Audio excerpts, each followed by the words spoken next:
प्रिय श्रोताओं, अब तक आपने कथा के 6 दिनों में बहुत कुछ सुना, बहुत कुछ समझा, लेकिन आज जो सुनने जा रहे हैं वह आपके जीवन को झूमने पर मजबूर कर देगा। आज की कथा आपके मन में ऐसी शांति भर देगी कि आप कह उठेंगे, सच में जीवन इतना सुंदर हो सकता है। तो आइए मन को शांत करें, आंखें बंद करें और हृदय के द्वार खोल दें। प्रहलाद भक्ति की अद्भुत कथा। भक्तों, आज की कथा शुरू होती है एक ऐसे बालक से जो उम्र में छोटा था, लेकिन भक्ति में इतना विशाल कि देवता भी उसकी वंदना करते हैं। उस बालक का नाम था प्रहलाद।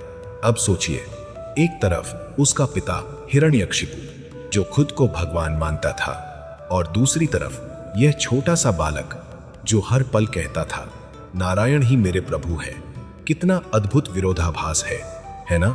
जब पूरी दुनिया विरोध में हो तब भी भक्ति अडिग रहे। भक्तों, प्रहलाद को उसके पिता ने समझाने की बहुत कोशिश की। कहा, बेटा मैं भगवान हूं, मेरी पूजा करो। लेकिन प्रहलाद मुस्कुरा कर कहता, पिताजी भगवान तो एक ही है और वह है श्री हरि। अब सोचिए, आज हम छोटी छोटी बातों में डर जाते हैं। लोग क्या कहेंगे, समाज क्या सोचेगा, लेकिन एक छोटा सा बालक पूरी दुनिया के खिलाफ खड़ा हो गया, सिर्फ अपनी भक्ति के लिए। कष्ट आए लेकिन विश्वास नहीं डगमगाया। भक्तों, जब हिरण्यकशिपु को लगा कि यह बालक नहीं मानेगा तो उसने उसे सजा देना शुरू किया।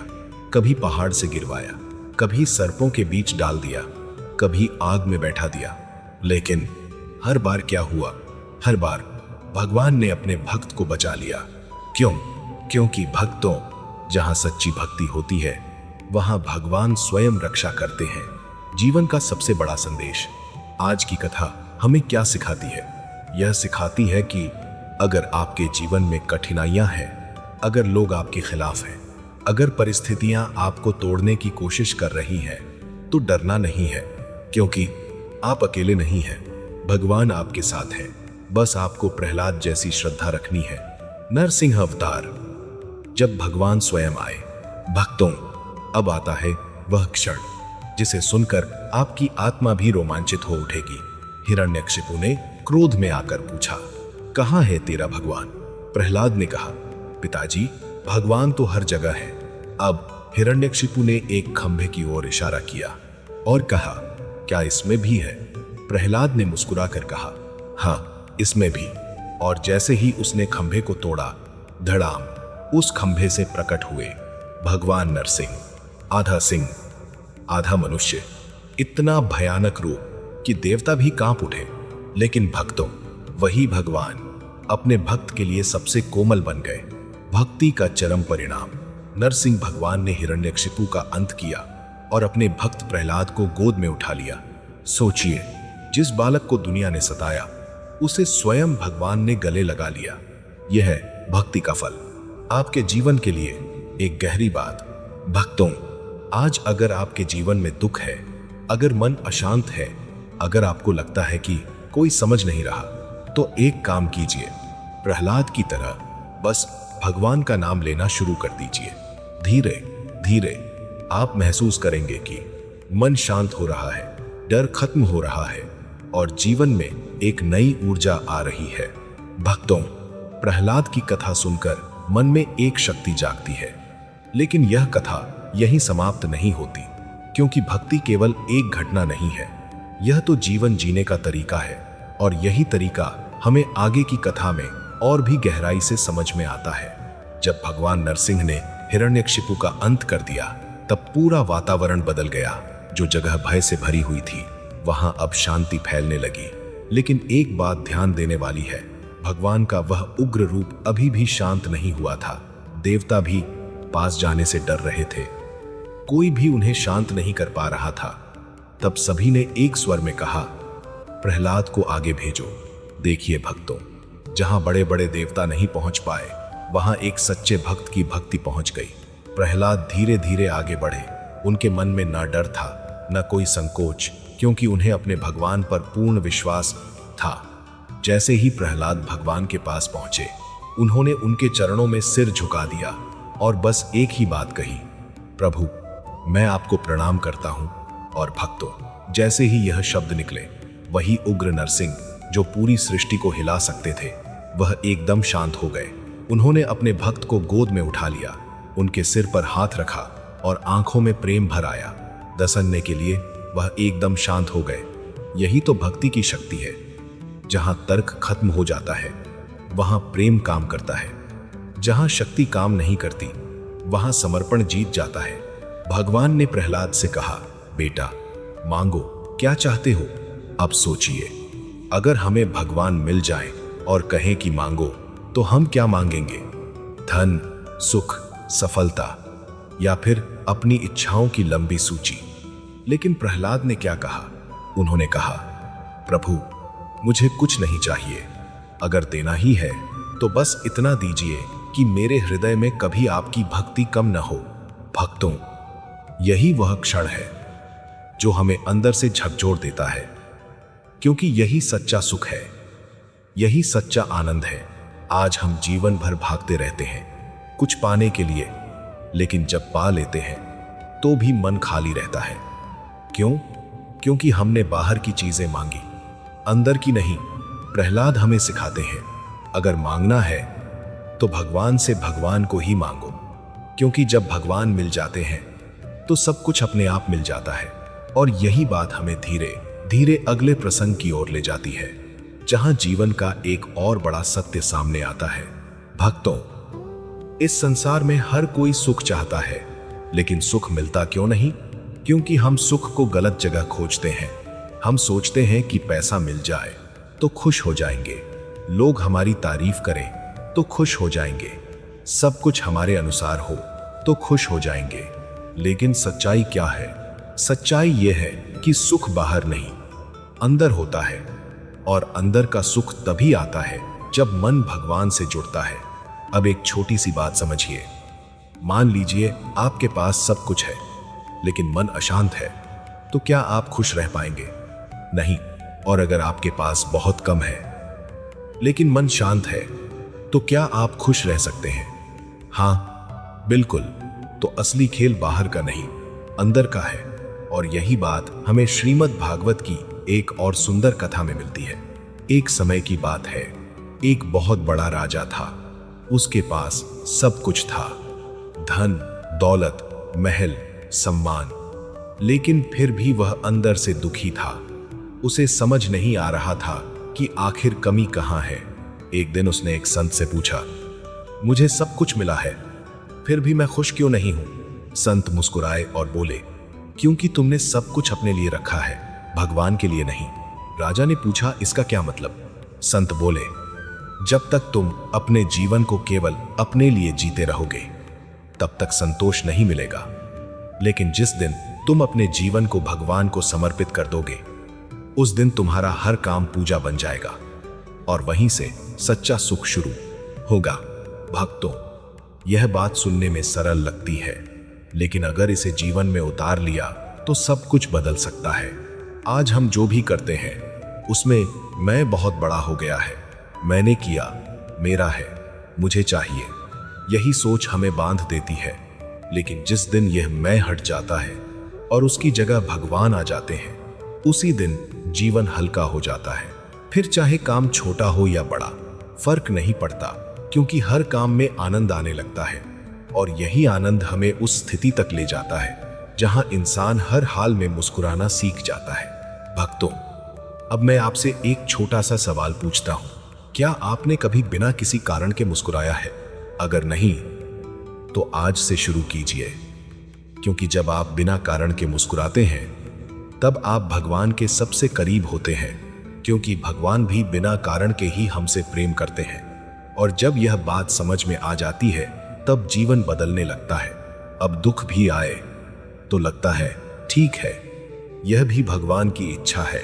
सुख आए तो लगता है यह भी भगवान की कृपा है। और जब यह भाव आ जाता है, तब जीवन एक सुंदर यात्रा बन जाता है। भक्तों, यही तो सप्तम दिवस की कथा का सार है कि जीवन को इतना हल्का बना लो कि कोई भी परिस्थिति आपको तोड़ ना सके। आपके अंदर इतनी भक्ति हो, इतना विश्वास हो कि आप हर हाल में खुश रह सके और आगे अभी और भी गहराई में जाएंगे, जहां आप जानेंगे कि कैसे इस भक्ति को अपने रोज के जीवन में उतारा जाए, कैसे हर दिन को एक उत्सव बनाया जाए, कैसे बिना किसी बाहरी कारण के भी आनंद में रहा जाए। तो अपने मन को इसी भाव में बनाए रखिए, क्योंकि जो आगे आने वाला है वह आपके जीवन को और भी सुंदर बना देगा। भक्तों, अब जरा अपने मन में झांक कर देखिए, क्या वास्तव में हम वही जीवन जी रहे हैं जो हमें भीतर से आनंद देता है, या फिर हम बस दौड़ रहे हैं बिना जाने की मंजिल कहां है। श्रीमद् भागवत की यही सुंदरता है। यह हमें केवल कथा नहीं सुनाती, यह हमें आईना दिखाती है, और उसी आईने में आज हम अपने जीवन को देखना सीख रहे हैं। प्रहलाद की भक्ति ने हमें सिखाया कि परिस्थिति कैसी भी हो, अगर मन भगवान से जुड़ा है तो कोई भी शक्ति हमें तोड़ नहीं सकती। लेकिन अब प्रश्न यह उठता है, क्या यह भक्ति केवल प्रहलाद जैसे महान भक्तों के लिए है, या हम जैसे सामान्य लोग भी इसे अपने जीवन में उतार सकते हैं? भक्तों, यही तो सबसे सुंदर बात है। भगवान ने भक्ति को कभी किसी एक वर्ग तक सीमित नहीं किया। भक्ति तो वह मार्ग है जो हर किसी के लिए खुला है, बस जरूरत है एक सच्चे भाव की। अब एक और प्रसंग की ओर चलते हैं जो हमारे जीवन के बहुत करीब है। एक बार एक साधारण व्यक्ति था, न बहुत धन न बहुत साधन, लेकिन उसके मन में एक इच्छा थी, मैं भी भगवान को पाना चाहता हूं। वह रोज मंदिर जाता, घंटों बैठता, लेकिन उसे लगता कि कुछ हो नहीं रहा।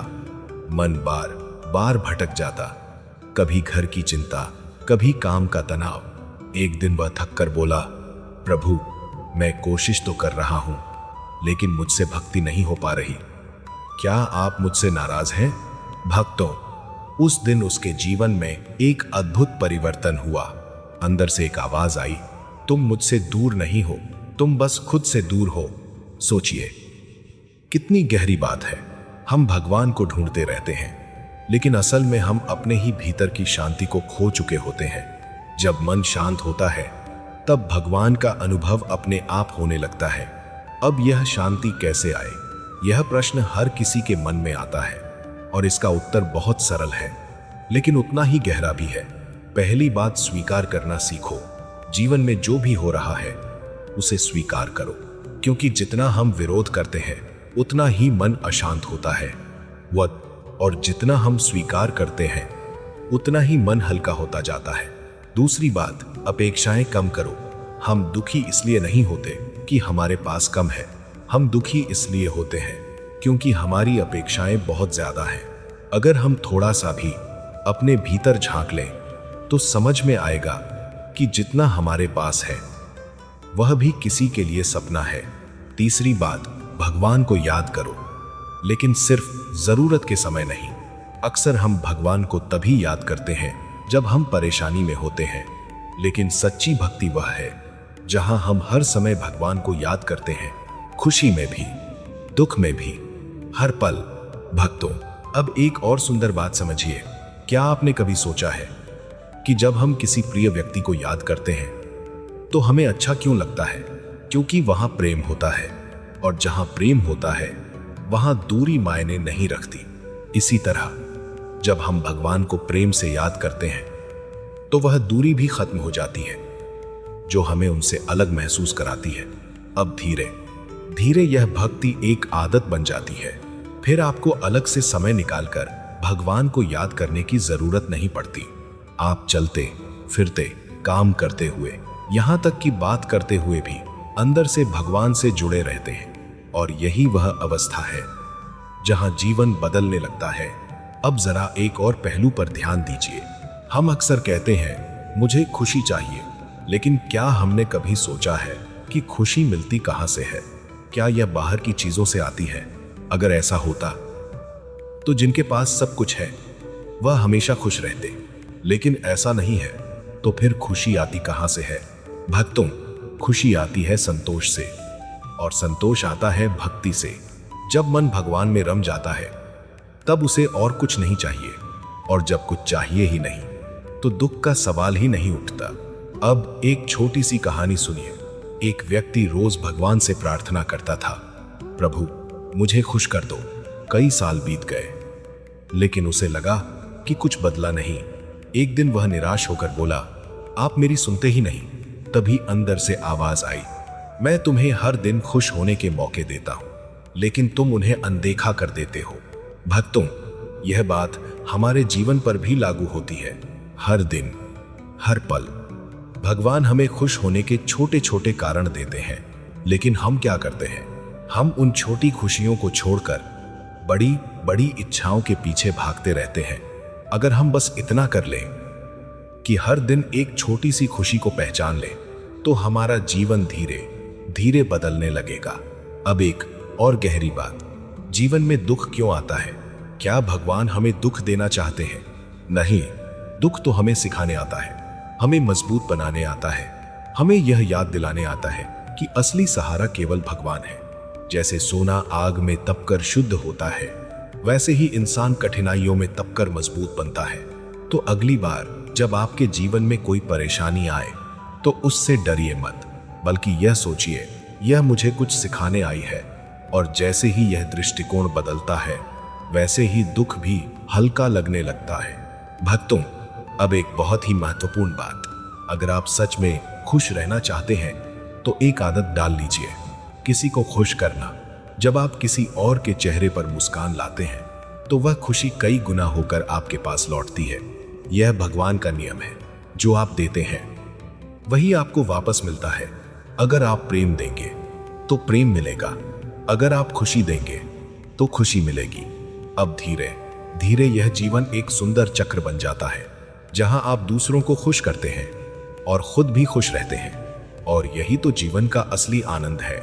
भक्तों, अब तक आपने समझ लिया होगा कि भक्ति केवल मंदिर तक सीमित नहीं है, यह तो हर पल जीने का तरीका है। सुबह उठते ही भगवान को धन्यवाद देना, दिन भर जो भी काम करें उसे भगवान को समर्पित करना, और रात को सोते समय यह महसूस करना कि आज का दिन भी भगवान की कृपा से पूरा हुआ। अगर आप बस इतना करना शुरू कर दें, तो आपका जीवन धीरे धीरे बदलने लगेगा, और एक दिन ऐसा आएगा जब आप बिना किसी कारण के भी खुश रह पाएंगे, क्योंकि तब आपकी खुशी किसी बाहरी चीज पर निर्भर नहीं होगी, वह आपके अंदर से आएगी। और जब खुशी अंदर से आती है, तो वह कभी खत्म नहीं होती। भक्तों, अब मन को और गहराई में ले चलें, क्योंकि अभी और भी सुंदर अनुभव आपका इंतजार कर रहे हैं, जहां आप जानेंगे कि कैसे हर परिस्थिति में संतुलित रहा जाए, कैसे जीवन के उतार चढ़ाव में भी मन को स्थिर रखा जाए, और कैसे इस भक्ति को इतना मजबूत बनाया जाए कि कोई भी परिस्थिति आपको हिला न सके। अब मन धीरे धीरे उस स्थिति में पहुंच रहा है जहां शब्द कम पड़ जाते हैं और अनुभव बोलने लगता है। आपने महसूस किया होगा, जैसे जैसे कथा आगे बढ़ रही है, भीतर कुछ बदल रहा है, कोई हलचल, कोई शांति, कोई मीठा सा सुकून। यही तो भागवत का स्पर्श है, यही तो भगवान की कृपा है। अब जरा एक गहरी बात समझते हैं। हम अक्सर कहते हैं, मेरा मन बहुत परेशान है, लेकिन कभी सोचा है मन परेशान क्यों होता है? क्योंकि मन हमेशा या तो बीते हुए कल में रहता है, या आने वाले कल में। वह वर्तमान में रहना ही नहीं चाहता। और भक्तों, भगवान कहाँ मिलते हैं? ना तो बीते हुए कल में, ना आने वाले कल में। भगवान तो केवल इस क्षण में मिलते हैं, इस वर्तमान में। इसलिए जब भी मन भटके, उसे धीरे से वापस लाओ इस पल में, और बस भगवान का नाम लो। देखना, धीरे धीरे मन शांत होने लगेगा। अब एक और सुंदर प्रसंग सुनिए। एक बार एक भक्त ने भगवान से पूछा, प्रभु, मैं आपको कैसे पा सकता हूं? भगवान मुस्कुराए और बोले, जब तुम मुझे उतना चाहोगे जितना एक डूबता हुआ व्यक्ति हवा को चाहता है, तब तुम मुझे पालोगे। भक्तों, यह सुनकर शायद लगे कि यह तो बहुत कठिन है, लेकिन सच्चाई यह है कि जब मन सच में किसी चीज को चाहता है, तो उसे पाने का रास्ता खुद बन जाता है। आज हम भगवान को चाहते तो हैं, लेकिन उतनी तीव्रता से नहीं। हमारे मन में बहुत सारे विकल्प होते हैं, थोड़ा भगवान, थोड़ा संसार, थोड़ा स्वार्थ, थोड़ा अहंकार। और यही कारण है कि हमें वह अनुभव नहीं मिल पाता जिसकी हमें तलाश है। अब सोचिए, अगर आप अपने जीवन में किसी एक चीज पर पूरी तरह ध्यान लगा दें तो क्या आप उसे नहीं पा सकते? बिल्कुल पा सकते हैं। इसी तरह अगर हम भगवान को अपना लक्ष्य बना लें तो उन्हें पाना असंभव नहीं है, लेकिन इसके लिए एक छोटी सी शर्त है, मन को सरल बनाना पड़ेगा। भक्तों, जितना मन जटिल होगा उतना ही वह उलझा रहेगा, और जितना मन सरल होगा उतना ही वह भगवान के करीब होगा। सरलता का मतलब क्या है? सरलता का मतलब है मन में किसी के लिए द्वेष न रखना, किसी से तुलना न करना, जो है उसमें खुश रहना और हर हाल में भगवान पर विश्वास रखना। अब एक बहुत ही प्यारी बात है, भगवान को पाने के लिए बड़े बड़े ज्ञान की जरूरत नहीं होती, जरूरत होती है एक सच्चे दिल की। एक छोटा बच्चा जब अपनी माँ को पुकारता है तो उसे यह नहीं पता होता कि वह कैसे पुकार रहा है, उसका उच्चारण सही है या नहीं, लेकिन माँ दौड़ी चली आती है। क्यों? क्योंकि वहां सच्चाई होती है, वहां प्रेम होता है। इसी तरह जब हम भगवान को सच्चे दिल से पुकारते हैं तो वह भी दौड़े चले आते हैं। अब एक और बात जो बहुत जरूरी है, हम अक्सर सोचते हैं कि भक्ति का मतलब है सब कुछ छोड़ देना, लेकिन ऐसा नहीं है। भक्ति का मतलब है जो भी कर रहे हैं उसमें भगवान को जोड़ देना। अगर आप काम कर रहे हैं तो सोचिए, मैं यह काम भगवान को समर्पित कर रहा हूं। अगर आप खाना बना रहे हैं तो सोचिए, यह भगवान का प्रसाद है। अगर आप किसी से बात कर रहे हैं तो सोचिए, इसमें भी भगवान ही है। और जैसे ही यह भाव आता है वैसे ही जीवन बदलने लगता है। अब आपको अलग से भक्ति करने की जरूरत नहीं पड़ेगी, आपका हर काम भक्ति बन जाएगा। भक्तों, अब एक बहुत ही सुंदर अनुभव की बात करते हैं। जब मन पूरी तरह भगवान में रम जाता है तो एक ऐसी स्थिति आती है जहां इंसान को हर चीज में भगवान दिखाई देने लगते हैं, फूलों में भी, हवा में भी, सूरज की रोशनी में भी, और यहां तक कि अपने सामने वाले व्यक्ति में भी। और जब ऐसा होने लगता है तो फिर किसी से द्वेष कैसे होगा, किसी से नफरत कैसे होगी? क्योंकि जहां भी नजर जाएगी वहां भगवान ही दिखाई देंगे। और यही वह अवस्था है जिसे हम कहते हैं सच्ची भक्ति, सच्चा आनंद। भक्तों, अब एक और गहरी बात, हम अक्सर कहते हैं मुझे शांति चाहिए, लेकिन शांति मिलती कहाँ है? क्या वह किसी जगह पर मिलती है, किसी वस्तु में मिलती है? नहीं, शांति तो हमारे अंदर ही होती है, बस हम उसे ढूंढना भूल गए हैं। और जब हम भगवान से जुड़ते हैं तो वह शांति धीरे धीरे बाहर आने लगती है। अब आप खुद महसूस करेंगे कि जो बातें पहले आपको परेशान करती थी वह अब उतनी असर नहीं कर रही। जो लोग पहले आपको दुख देते थे अब उनके लिए भी आपके मन में करुणा आने लगी है। यही तो बदलाव है, यही तो भक्ति का असर है। भक्तों, अब एक छोटी सी साधना मैं आपको बताता हूं। अगर आप इसे रोज करेंगे तो आपका मन धीरे धीरे स्थिर होने लगेगा। सुबह उठते ही बस 2 मिनट के लिए आंखें बंद करें और मन ही मन कहें, हे प्रभु, आज का दिन आपके नाम। फिर दिन भर जो भी करें बस बीच बीच में भगवान को याद करते रहें। और रात को सोते समय बस इतना कह दें, प्रभु, जो भी हुआ आपकी कृपा से हुआ, धन्यवाद।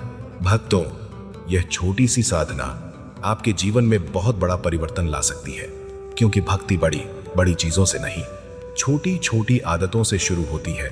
और जब यह आदत बन जाती है तो जीवन एक उत्सव बन जाता है। अब आप किसी भी परिस्थिति में हो, आपके अंदर एक मुस्कान बनी रहती है, एक विश्वास बना रहता है कि सब कुछ ठीक है और सब कुछ ठीक होगा। भक्तों, अब मन पूरी तरह उस आनंद की ओर बढ़ रहा है जहां दुख का कोई स्थान नहीं, जहां केवल प्रेम है, केवल शांति है। और आगे अभी और भी मधुर अनुभव आपका इंतजार कर रहे हैं, जहां आप जानेंगे कि कैसे इस आनंद को हमेशा के लिए अपने जीवन में बनाए रखा जाए, कैसे हर दिन को एक त्योहार की तरह जिया जाए, और कैसे भगवान के साथ ऐसा रिश्ता बनाया जाए जो कभी टूटे नहीं। तो मन को उसी प्रेम में बनाए रखिए, क्योंकि कथा अभी और भी गहराई में उतरने वाली है। भक्तों, अब जो भाव भीतर उठ रहा है उसे शब्दों में बांधना आसान नहीं है, फिर भी कथा की धारा हमें आगे ले जा रही है और हर अगला क्षण हमें अपने ही भीतर गहराई में उतार रहा है। आपने ध्यान दिया होगा जैसे जैसे आप सुन रहे हैं, मन का बोझ हल्का होता जा रहा है। कुछ पुराने दुख अपने आप छूटते जा रहे हैं, जैसे कोई अंदर बैठा हुआ कह रहा हो, छोड़ दो, अब सब ठीक है। यही तो भागवत की महिमा है। यह केवल ज्ञान नहीं देती, यह मन को धोती है। जैसे कोई माँ अपने बच्चे के चेहरे से धूल साफ करती है, वैसे ही यह कथा हमारे मन से चिंता, डर और असंतोष को धीरे धीरे मिटाती जाती है। अब एक और बहुत गहरी बात समझिए। हम जीवन में अक्सर यह सोचते हैं कि जब सब कुछ ठीक हो जाएगा तब मैं खुश रहूंगा, लेकिन यह सब कुछ ठीक कभी आता ही नहीं। कभी पैसे की कमी, कभी रिश्तों में उलझन, कभी स्वास्थ्य की चिंता, कुछ ना कुछ चलता ही रहता है। तो क्या इसका मतलब है कि हम कभी खुश ही नहीं रह सकते? नहीं भक्तों, खुश रहने के लिए परिस्थितियों का ठीक होना जरूरी नहीं है, मन का ठीक होना जरूरी है। और मन कब ठीक होता है? जब वह भगवान से जुड़ता है। अब जरा इस बात को एक उदाहरण से समझिए। मान लीजिए आप एक नाव में बैठे हैं और वह नाव पानी पर तैर रही है।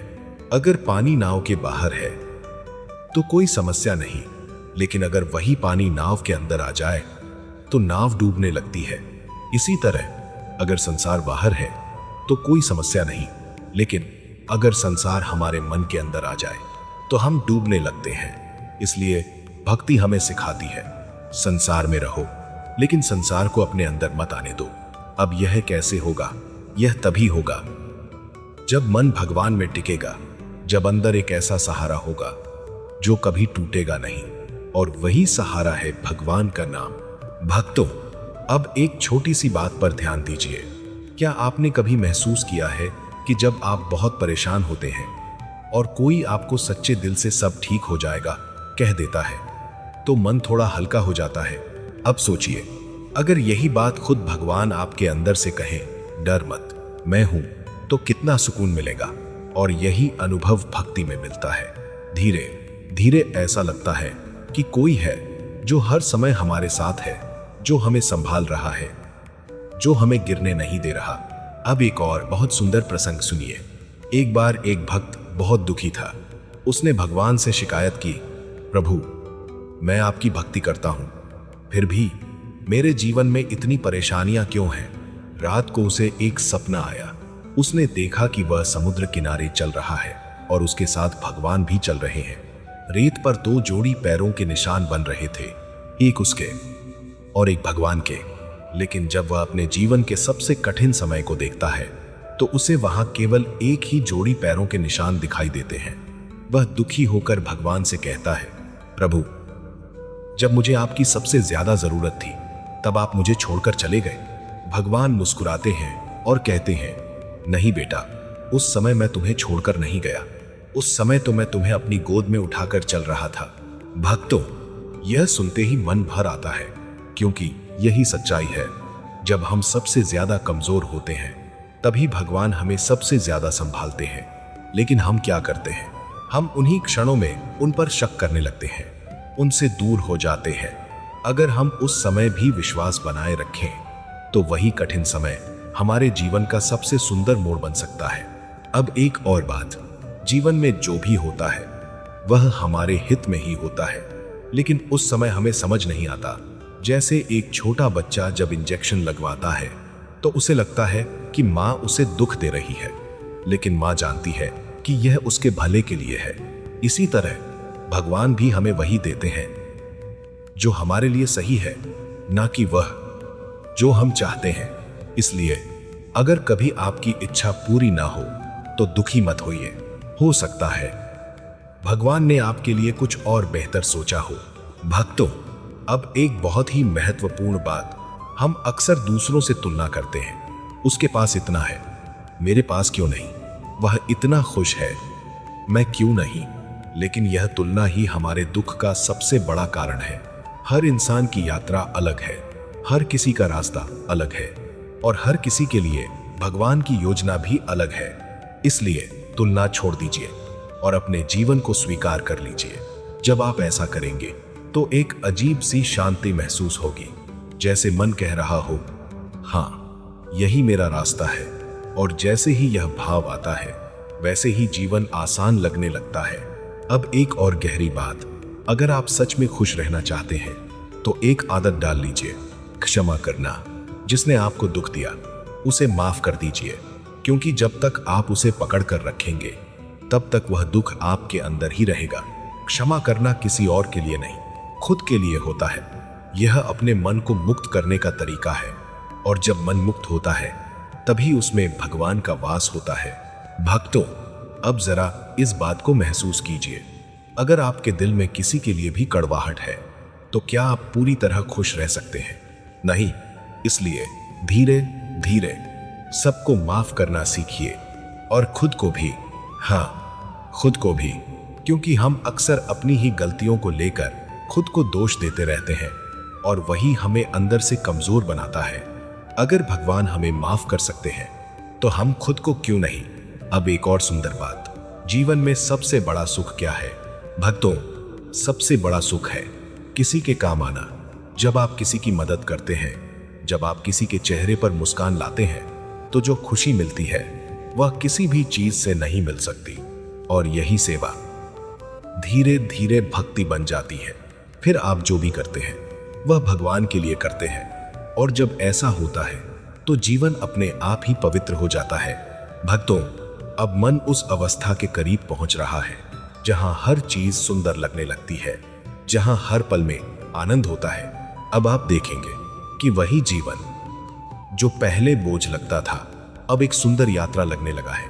वही लोग जो पहले परेशान करते थे अब समझ में आने लगे हैं। वही परिस्थितियां जो पहले कठिन लगती थी अब सीख देने लगी हैं। और यही बदलाव है जो भक्ति हमारे जीवन में लाती है। अब धीरे धीरे आप हर सुबह एक नई ऊर्जा के साथ उठेंगे, हर दिन को एक अवसर की तरह देखेंगे, और हर रात को संतोष के साथ सोएंगे।